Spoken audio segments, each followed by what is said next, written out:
Kando na hayo sasa ni kupasha mengine kutoka kaunti ya Meru, na ambapo nampata yule ambaye ni naibu rais anajulikana kama Profesa Kithure Kindiki, na ambapo naibu rais Profesa Kithure Kindiki amewakashifu viongozi wa upinzani akiwemo Kalonzo Musyoka na Rigathi Gachagua kwa madai ya kuwatenga wakazi wa Meru wakati walipokuwa uongozini. Kindiki akisema anahuzunishwa wakati anawaona viongozi hao wanaposaka urafiki wa Wameru ilhali hakuna miradi yao tajika maeneo hayo walioanzisha. Aidha, amehakikishiwa uungwaji mkono na baadhi ya viongozi kutoka eneo hilo wakimtambua kama kiongozi wa Mlimani. Fred Wambua anaarifu.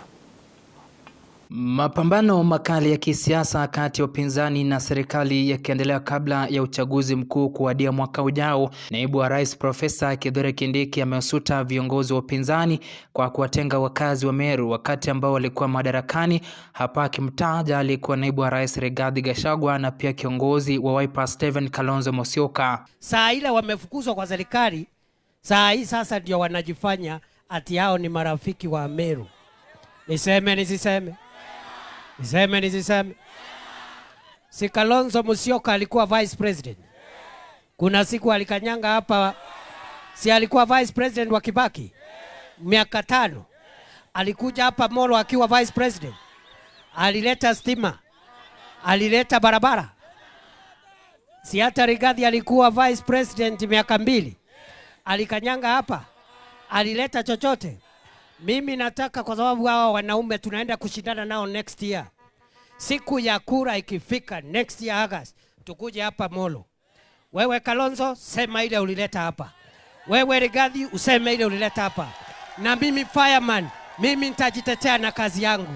Kindiki akisema kuwa sio vema sasa wakati baadhi yao walimaliza miaka yao ya uongozi na wengine kufukuzwa madarakani, ndio sasa wanataka kurejesha urafiki na wakazi wa maeneo hayo, akiwataka kutaja ni yepi walifanyia wananchi.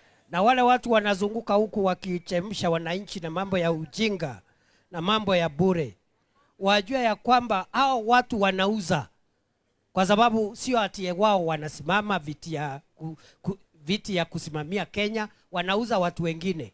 Hao watu wanauza walikuwa watu wakubwa serikalini kama fireman. Na siku ile walikuwa serikalini, hawakukanyanga hapa Molo. Siku ile walikuwa na crown kwa kichwa, hawakukanyanga hapa. Siku ile walikuwa na madaraka, hawakuwekea lami, hawakuweka stima, hawakuweka chochote. Saa ile wamefukuzwa kwa serikali, saa hii sasa ndio wanajifanya ati hao ni marafiki wa Meru.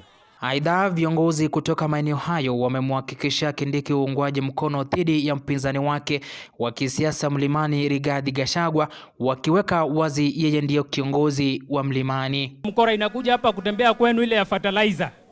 Tunaomba huyo mkora msimkubali hapa. Ama namna gani?